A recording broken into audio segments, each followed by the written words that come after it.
Sabay-sabay natin alamin ang mga kaganapan na nangyayari sa ating bansa.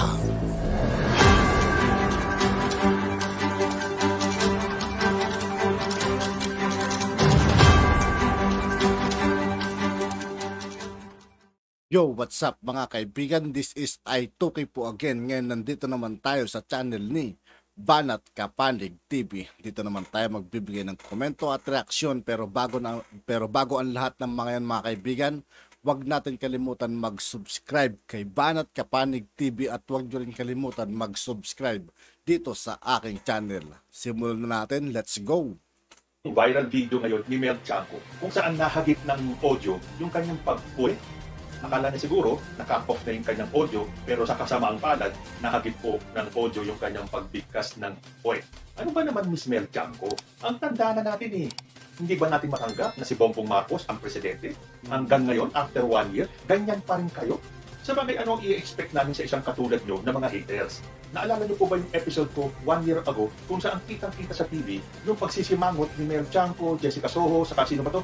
Vicky Morales. Yan po ay nung katatapos ng manalo ng ating Presidente Bongbong Marcos. Hindi nila maitago yung kanilang tunay na nararamdaman. Samantalang sila ay mga pinagtititagang mga journalists, mga reporters, mga news anchors.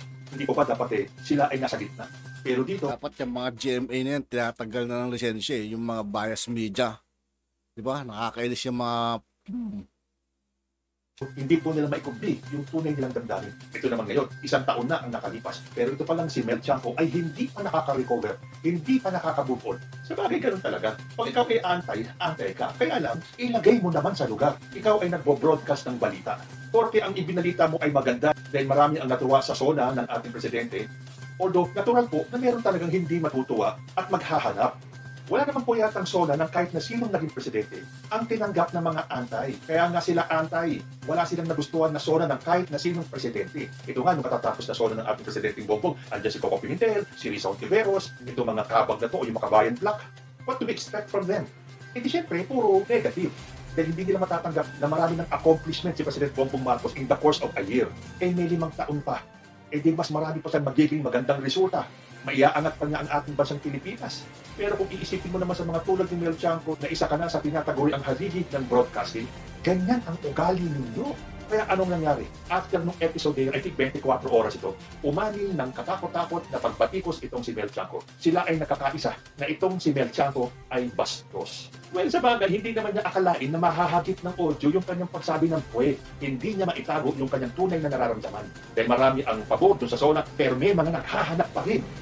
Yung parang nakukulangan sa SONA ng ating presidente. Kaya tulad nga ng sinabi ko, may presidente ba tayo na naging satisfied lahat ng sektor ng ating bansa? Meron at meron talagang magiging antay. Yung mga ipapakita nila na sila ang mas tama kaysa doon sa presidente na nagpahayag ng SONA. Kaya alam nyo para sa akin, ang SONA ng kahit na sinong naging presidente ay all talk. Puro salita lang po yan. Kahit magmula ng panahon ni Cory hanggang sa panahon ni President Duterte, lahat ng naging SONA ng lahat ng presidente, puro salita lang yan. Kasi meron at meron din naman lalabas na kontra dun sa SONA. At para sa akin, mas mahalaga ang performance kaysa dyan sa SONA. Okay, ibinabalita ng mga presidente yung kalagayan ng ating bansa, kaya ang State of the Nation. Pero kahit na marami nang nabanggit si President Bongbong Marcos, meron at meron masisilip itong mga anti-government. Hindi sila magiging satisfied. Actually, kahit nakatitim na satisfaction, wala sila. Para sa kanila, wala yung SONA ni President Bongbong Marcos. Kasi para sa kanila, sila lang ang tama. Para sa kanila, sila lang nakakaalam. Di sana, sila na ang magpresidente. Hindi naman nila kaya. Hanggang kuda at dakdak lang sila. So expected na po natin yan. So again, para sa akin, it is the performance that counts. Kasi kahit na anong mabulaklak ang mga sasabihin mo during the SONA, kahit na banggitin mo man lahat ng gustong marinig ng mga anti-Marcos, ng mga pro-government, at the end of the day, hindi naman po lahat yun ay matutupad. So ako, mas aabangan ko na lang yung mga performance. Hindi ko na masyadong inintindi yung SONA ng ating presidente ngayon. Dahil ako, believer ako.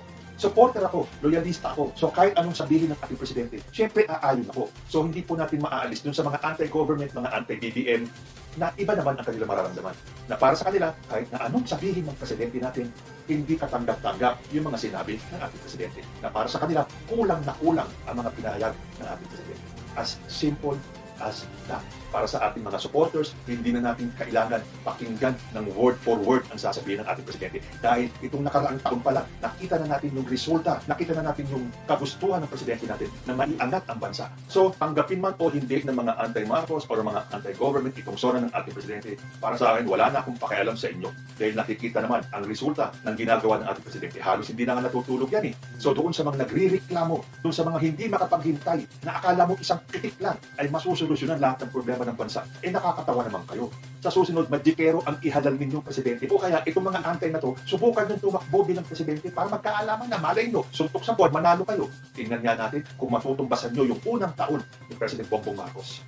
So, mabalik ako kay Mel Tiangco.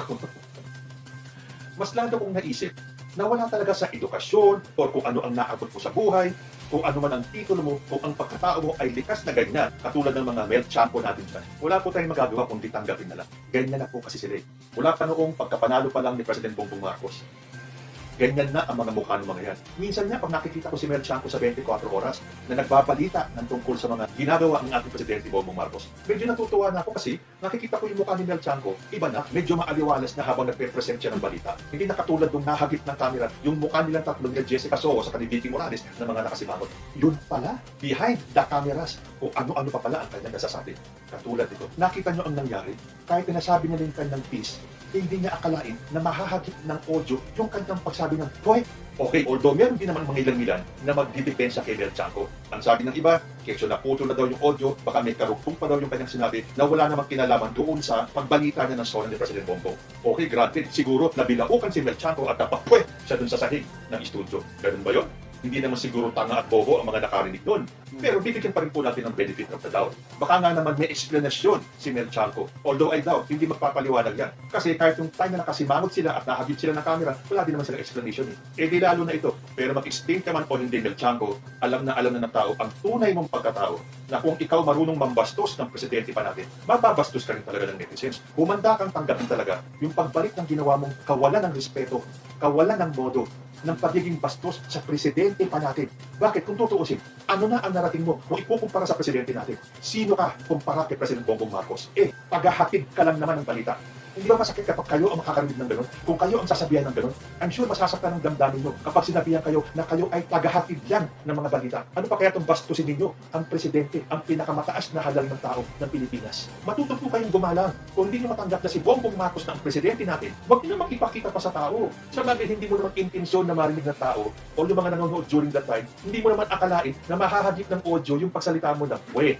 So ngayon, binabatikos ka ng netizens. Tandaan mo, bukod sa 31 million na bumoto kay President Bongbong Marcos, marami na rin po ang nadagdag na naging pro-government mula nung nakita nila ang resulta ng pagtatrabaho ng ating presidente. Nadagdagan po ang supporters ni President Bongbong Marcos, tanggapin naman o hindi. Kung meron man mga iba dyan na tumitiwalaan, iilan lang po yan kung ihahambing nyo sa mga nadagdag na sumusuporta sa ating grupo.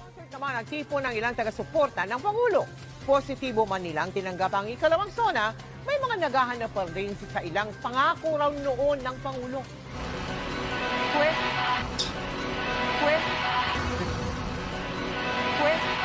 Hindi po ba?